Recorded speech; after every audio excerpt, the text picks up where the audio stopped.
Madame, Messieurs, bonsoir. Très heureux de vous retrouver à travers cette édition des 19 heures sur la radio-télévision nationale congolaise consacrée dans sa grande partie à l'actualité dans le Congo profond. Bienvenue à toutes et à tous. Toutes les constructions anarchiques de la ville-province de Kinshasa seront démolies. C'est une décision du gouvernement provincial. Celles des communes de Limete, Barumbu et Kinshasa ont été déjà démolies aujourd'hui sous l'œil vigilant des autorités provinciales. Images et commentaires. Il s'agit de bars, boutiques et autres constructions anarchiques qui ont été détruits dans le cadre d'un vaste programme gouvernemental sur le réaménagement de la ville-province Kinshasa. Aussi, des constructions qui sont à moins de 100 mètres du fleuve Congo. Une instruction de la ville-province Kinshasa exécutée par les deux ministres provinciaux des ITP et celui de l'environnement lors d'une tournée organisée à Bumbu, Kinshasa et Limete. J'ai toujours dit que dans ce pays, nous devons redevenir sérieux. Nous devons, y compris moi-même, comment expliquez-vous qu'on peut construire un dur avec une autorisation précaire, donner des autorisations à quelqu'un pour construire sur le collecteur principal un dur. Je demande vraiment à la population qui nous de redevenir sérieux. Nous devons aimer cette ville, accompagner cette ville. Elle redeviendra vivable récemment si nous tous nous regardons dans la même direction. Quel que soit le rang à personne ou à occuper l'emprise, on est qu'au début de l'opération à Bissot, il y a désenclavé l'emprise, il y a désenclavé la servitude, la conduite de la collecteur. Et nous demandons l'accompagnement de tous. Pour ces autorités, cette opération serait un moyen de résoudre le problème des embouteillages et surtout celui des inondations dans la ville-province Kinshasa. Amen. Les constructions anarchiques, on en parle également sur les emprises de la SNEL au Congo central, dans le Haut-Katanga plutôt. Les autorités de cette direction sud de la SNEL alertent sur cette situation et les tentatives d'expoliation de la concession de la cabine de Kipushi. Des précisions dans ce reportage de Willy Atunakov. La direction régionale sud de la SNEL lutte contre la construction anarchique sous ses emprises et la spoliation de ses concessions. C'est pourquoi elle s'attelle à sauvegarder le patrimoine d'intérêt commun. Sur le cas de la cabine Kipushi, située sur la rue 4, quartier Ouba, commune de Katoba. Ici, une construction anarchique a été démolie grâce à la vigilance de la chef de quartier Opemba, Madame Célestine Chiombo, et tous les services de son quartier. Dépêché sur le lieu par le DRS Jean-Marie Mouton-Mongoy, le chef des services généraux Raymond Kenge Kambala, accompagné des OPJ de la SNEL, est allé constater cette tentative de spoliation. Nous avons été délégués par le directeur provincial de la SNEL, la personne de M. Moutombongo et Jean-Marie, pour constater le cas de spoliation de notre cabine par un individu qui s'est réveillé seulement et il vient y construire. C'est comme s'il n'y a pas une loi dans ce pays. Signalons aussi que devant la cabine Kipushi, il y a un garage qui obstrue les camions SNEL d'entrée pour intervenir en cas d'urgence et insécurise le lieu. La SNEL va donc intenter une action en justice pour que les propriétaires du garage de la rue 4 subissent la rigueur de la loi afin de libérer la déventure de la cabine Kipushi. Et bientôt, la population de la ville de Bandundu dans les Kwilu va bénéficier des compteurs après paiement. Ce projet de déploiement de ces compteurs a été présenté aux autorités étatiques par le directeur provincial de la SNEL. Tous les membres du comité provincial de sécurité du Kwilu, avec à leur tête le gouverneur sortant Félicien Kiwai, ont pris part active à la séance de la présentation du projet de déploiement des compteurs après paiement et dispose SNEL.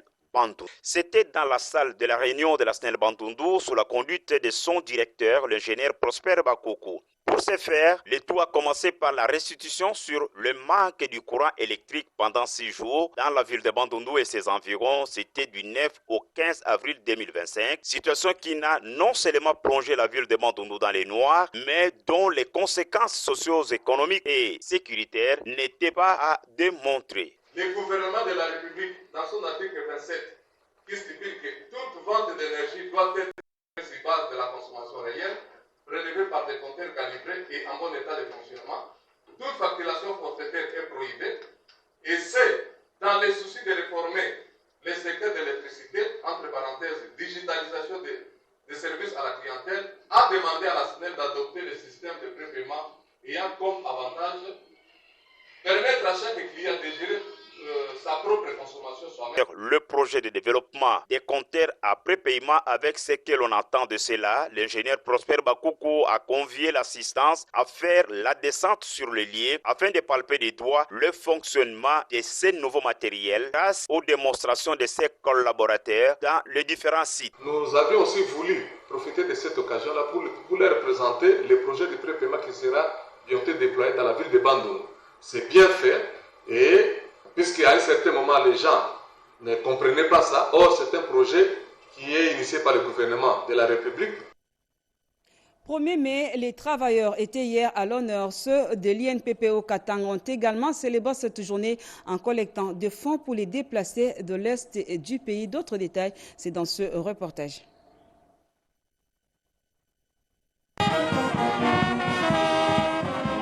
C'est sous le thème national, unis et solidaires pour la résilience en République démocratique du Congo que les agents de l'Institut national de préparation professionnelle, à leur côté, le directeur provincial Joël Mokomba, ont observé et participé à la célébration du 1er mai, date marquant la Journée internationale du travail.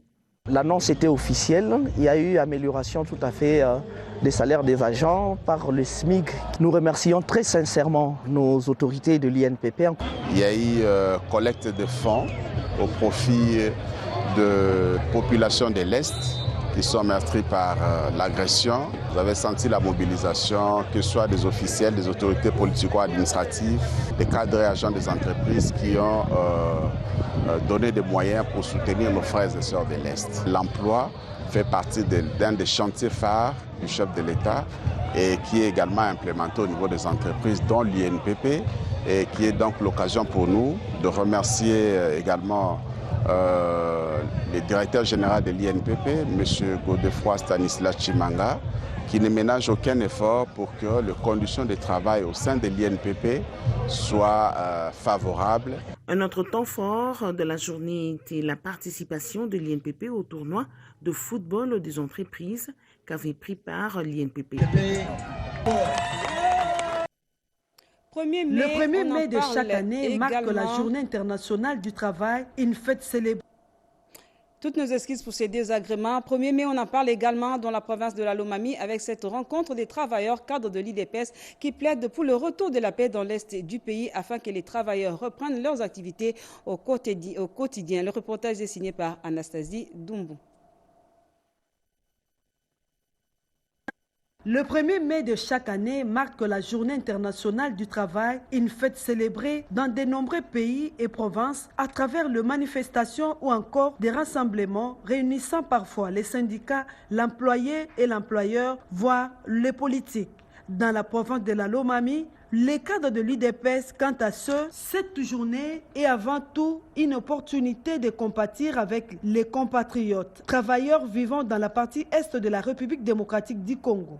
Dans les villes qui sont occupées aujourd'hui par l'ennemi, le travail a perdu de sa valeur. De nombreuses entreprises ont dû fermer.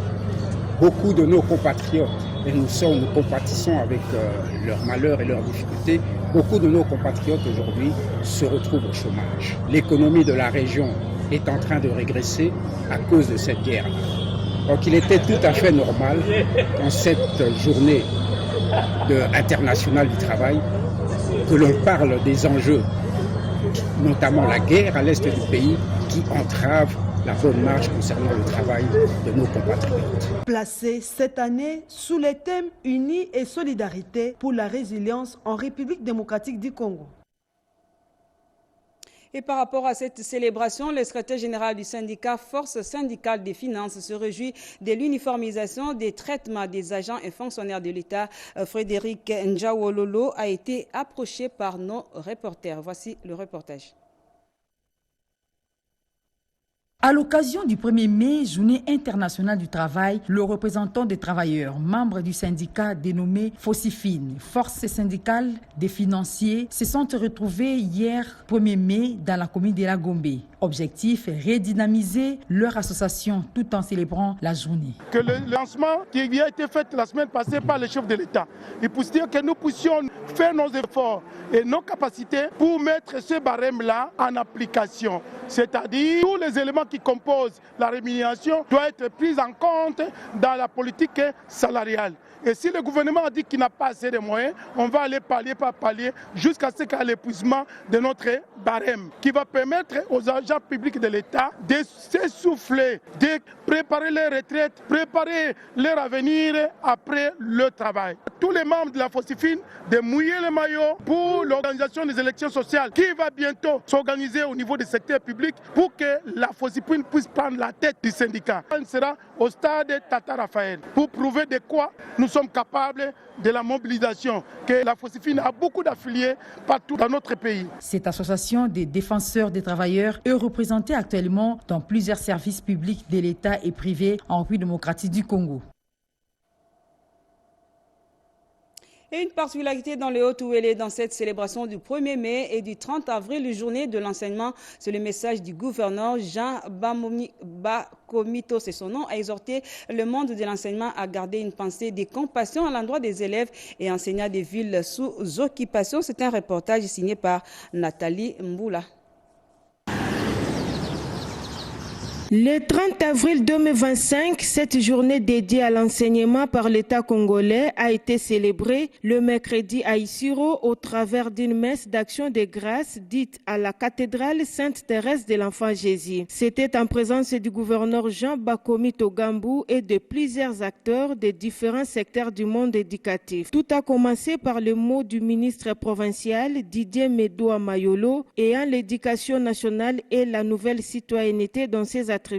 Mérité au président de la République, Félix Antoine Tshisekedi Tshilombo. Il a pris décidément l'engagement de placer notre pays sur la voie d'un changement courageux de cap et de direction vers une politique très efficace, la gratuité de l'enseignement et les programmes de 145 territoires. Occasion pour le premier éducateur de la province du Haut-Ouélé, l'honorable gouverneur Jean Bakomito Gambou, de sensibiliser l'assistance sur les rôles combien importants de ces secteurs dans l'émergence de notre pays, cheval de bataille du chef de l'État Félix Antoine Tshisekedi Tshilombo, qui a matérialisé la politique de la gratuité de l'éducation de base assortie de l'amélioration progressive des conditions socio-professionnelles des enseignants. Un message d'espoir, de remerciement pour le travail qu'ils font, mais aussi un message de soutien au président de la République et à tous les efforts qui sont faits pour le rétablissement de la paix. Des enseignants, des élèves qui sont dans les territoires occupés, des élèves qui n'étudient pas, des enseignants qui ne travaillent pas et qui sont victimes de toutes sortes de tracasseries et de menaces. Ils ont besoin de notre soutien. À l'issue de cette messe, il a été organisé une visite guidée dans quelques écoles de la ville d'Isiro.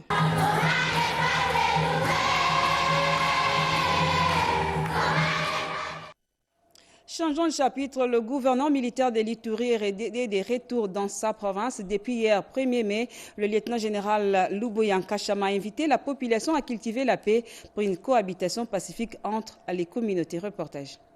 C'est à bord de l'avion de l'entreprise Mogabaon que le lieutenant-général Luboya Nkashama Johnny et sa suite ont rejoint la ville de Bunia, chef-lieu de la province de l'Ituri, autour de 16h30. Accueillis par la crème militaire de l'Ituri,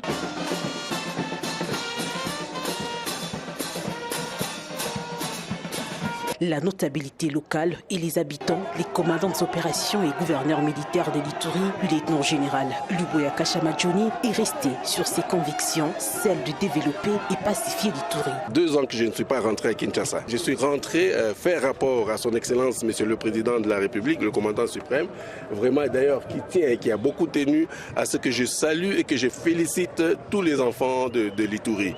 Vraiment, il est fier de vous, il est fier de tout le monde pour tout ce que vous êtes en train de faire. Vous vous imaginez aujourd'hui avec cette insécurité qu'il y a, l'Ituri a résisté et l'Ituri continue à résister à cause de sa population. Donc il a vraiment tenu à vous remercier. Je l'ai vu à plusieurs reprises parce qu'il voulait vraiment se rendre compte et savoir aussi qu'est-ce qu'il faut faire encore pour l'Ituri. Le retour du commandant des opérations et gouverneur militaire a réjoui énormément ses compatriotes, témoins de ses actions. Il y a ceux qui ont beaucoup parlé que papa est parti pour dire bon, il ne reviendra plus. Alors, il est revenu. Quel sera votre sort? Parce que vous aviez dit qu'il a fui, même avec ses chiens. Il est parti juste pour un congé de 2 semaines. Le bienfait n'a jamais perdu. On dit souvent que le bienfait n'est jamais perdu. Il faut qu'on reconnaisse aussi ce bienfait. C'est pourquoi nous, les mamans du marché central, sommes venus accueillir notre papa. Vraiment, nous remercions Dieu parce que les gens ont beaucoup parlé. Ils ont dit qu'il est parti pour ne plus revenir. Mais nous, populations, sommes reconnaissantes pour toutes ces réalisations ici à Ituri, plus précisément à Bunia. Ces retours du lieutenant général Luboya Kashama Djouni en Ituri a redonné encore espoir aux Ituriens qui témoignent au quotidien des efforts de cet officier général qui imprime à l'esprit et à la lettre la vision du président de la République, Félix Antoine Tshisekedi Tshilombo.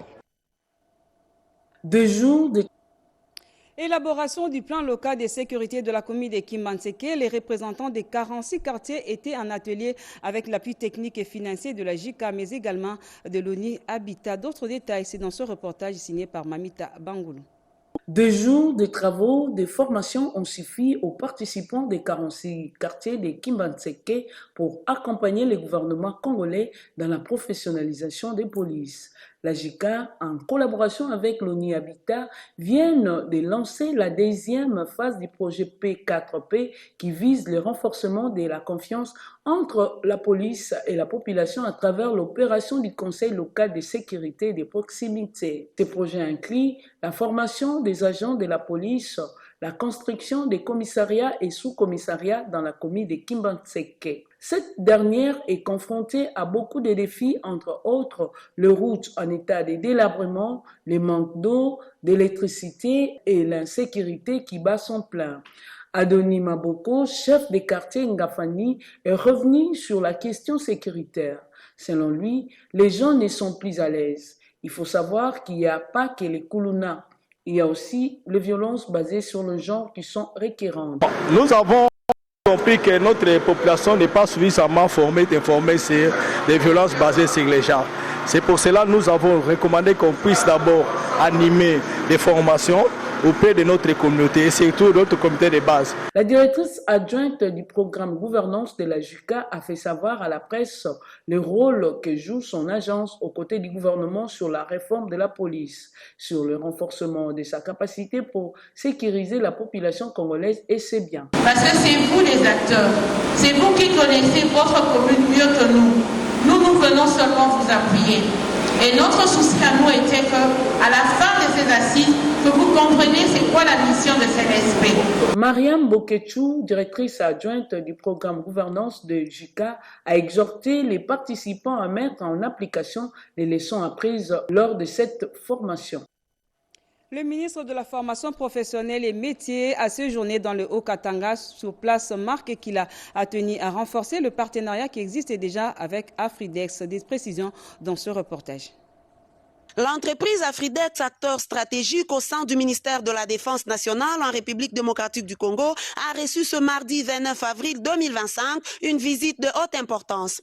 Le ministre de la Formation professionnelle et de métier, M. Marc Kilali Kombo, accompagné de son directeur de cabinet ainsi que de 3 partenaires internationaux en formation, a été accueilli au siège d'Afridex pour une mission de terrain orientée sur le développement de compétences et la coopération technique. À son arrivée, le ministre a été chaleureusement reçu par le directeur général adjoint d'Afridex, M. Serge Bokana Ekakomba, qui l'a conduit dans les bureaux du directeur général, le lieutenant-général Sika Bwefal, pour un briefing introductif. Ce premier échange a permis de poser les bases de la mission centrée sur les rôles essentiels d'Afridex dans les dispositifs de formation et de développement technico-militaire du pays. Par la suite, une réunion stratégique s'est tenue dans la salle de conférence d'Afridex en présence des collaborateurs directs du directeur général, des responsables des départements et les directeurs logistiques, techniques, commerciaux, financiers et administratifs administratif,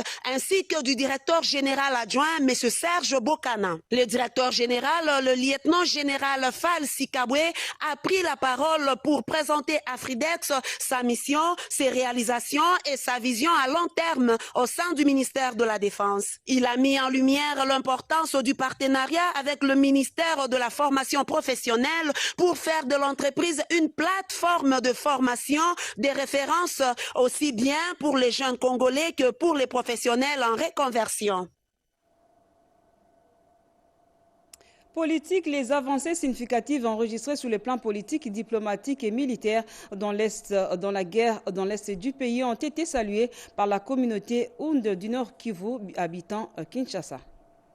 Chaque jour qui passe, les Congolais en général et la population du Grand Kivu sous occupation de l'armée étrangère en particulier ne cessent de faire le monitoring de l'évolution de la situation sécuritaire sur le terrain. C'est le cas de la communauté Houndé qui se trouve à Kinshasa, la capitale, préoccupée par cette insécurité. Quand durent les frères et sœurs dans l'Est vient de procéder à une évaluation globale. La communauté Bushenge Houndé salue les avancées significatives enregistrées sur le plan politique, diplomatique et militaire sous le haut leadership du commandant suprême des armées Félix Tshisekedi. Témoignage de Michel Akilimali Kiangui, président de Bushenge Houndé. La communauté Houndé de Kinshasa, regroupée dans la mutuelle Bushenge Houndé, a évalué la situation politique et sécuritaire de notre pays. Après une étude approfondie de la situation sur terrain, les avancées ci-après ont été remarquées.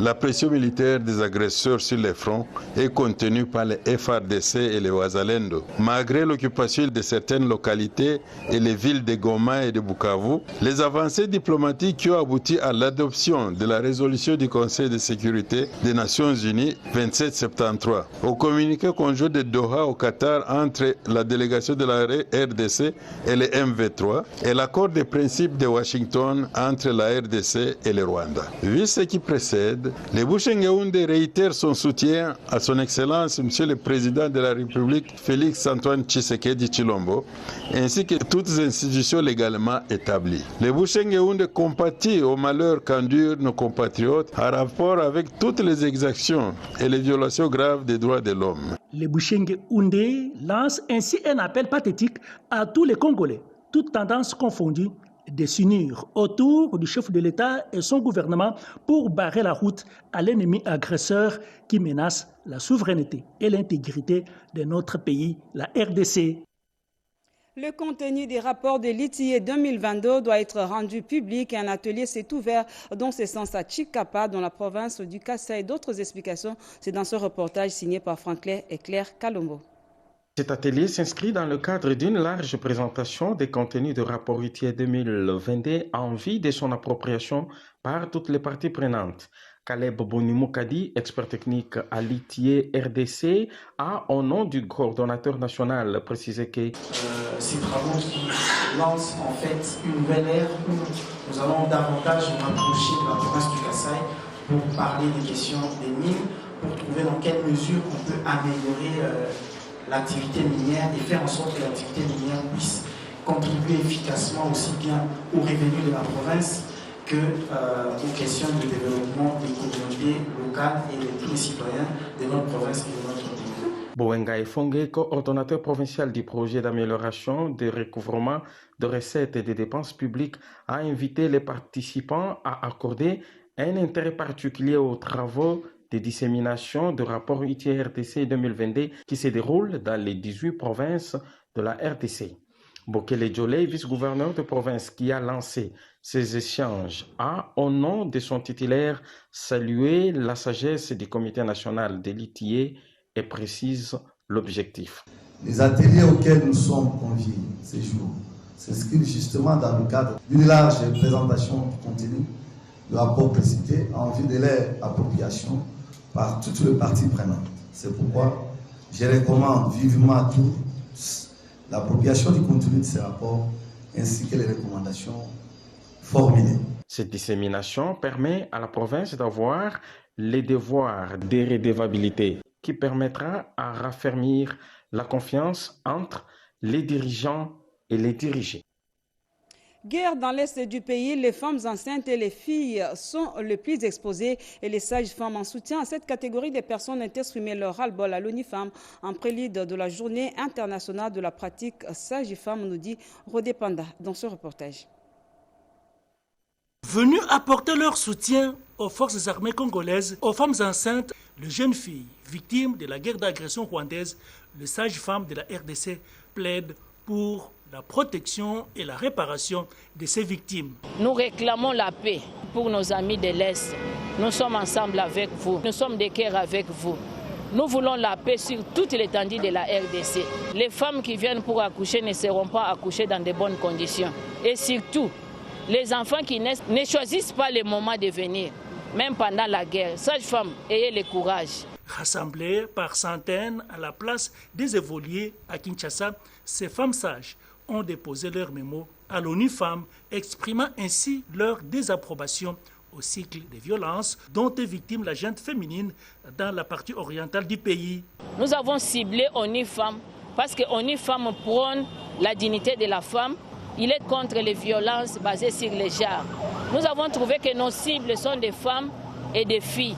Voilà pourquoi nous sommes venus déposer notre mémo. Avec plus de 3000 membres disséminés à travers les provinces, la société congolaise de la pratique sage-femme joue un rôle important dans la réduction de la mortalité maternelle et néonatale au sein des communautés et dans les femmes à donner la vie tout en restant en vie.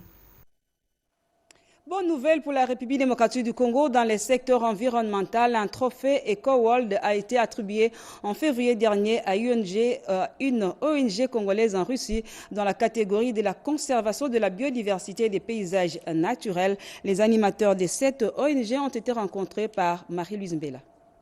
Cela fait exactement une décennie depuis que l'ONG Mbumontour mène des actions de grandes envergures pour la protection et la conservation des forêts tropicales et des bonobos. Mbumontour, implanté dans la province de Maïndombe, déploie ses efforts également pour l'amélioration des conditions de vie des communautés locales, acteur principal de l'efficacité de la lutte contre les braconnages de cette espèce endémique, les bonobos, menacés aujourd'hui d'extinction à travers un modèle communautaire intégré. Cet engagement pour la protection de l'environnement lui a valu une reconnaissance. Cette ONG Mbumontour a été plébiscitée lauréate du prix environnemental international EcoWorld 2024. Le trophée lui a été décerné par l'Académie russe des sciences naturelles, a évoqué Peter Pilembo, qui sollicite un accompagnement du gouvernement et d'autres partenaires pour renforcer leurs actions. C'est une grande fierté, pas seulement pour Mbumontour et les communautés locales que nous accompagnons, mais aussi pour l'ensemble des acteurs congolais et africains qui sont engagés dans la conservation communautaire. Ces prix prouvent que les solutions ou les initiatives portées par les communautés locales elles-mêmes peuvent produire des résultats concrets et qu'elles méritent d'être soutenues, mener un plaidoyer auprès des autorités politico-administratives de notre pays, mais aussi les partenaires techniques et financiers, ainsi que des fondations, pour soutenir les efforts locaux des communautés locales, notamment par l'approche de la foresterie communautaire, qui est une approche qui met en avant, n'est-ce pas, l'engagement ou le travail des communautés locales. Cette organisation a su asseoir un modèle innovant pour une conservation inclusive et a su construire un équilibre entre protection environnementale et le développement humain. Et pour terminer, la gouverneure du Lualaba n'a pas voulu manquer de rendre les derniers hommages au pape François. Fifi Masuka a fait le déplacement du Vatican où elle s'est recueillie devant la dépouille du souverain pontife. Regardez. Au Vatican, la gouverneure du Lualaba est allée rendre les derniers hommages au souverain pontife récemment inhumé à la basilique Santa Maria, le plus grand monument et le plus ancien édifice catholique de Rome, consacré à la Vierge Marie. À son arrivée, Marie-Thérèse Masuka Saini et toute sa délégation ont bénéficié de l'hospitalité de l'ambassadeur congolais près le Saint-Siège Deogracias Ndagano.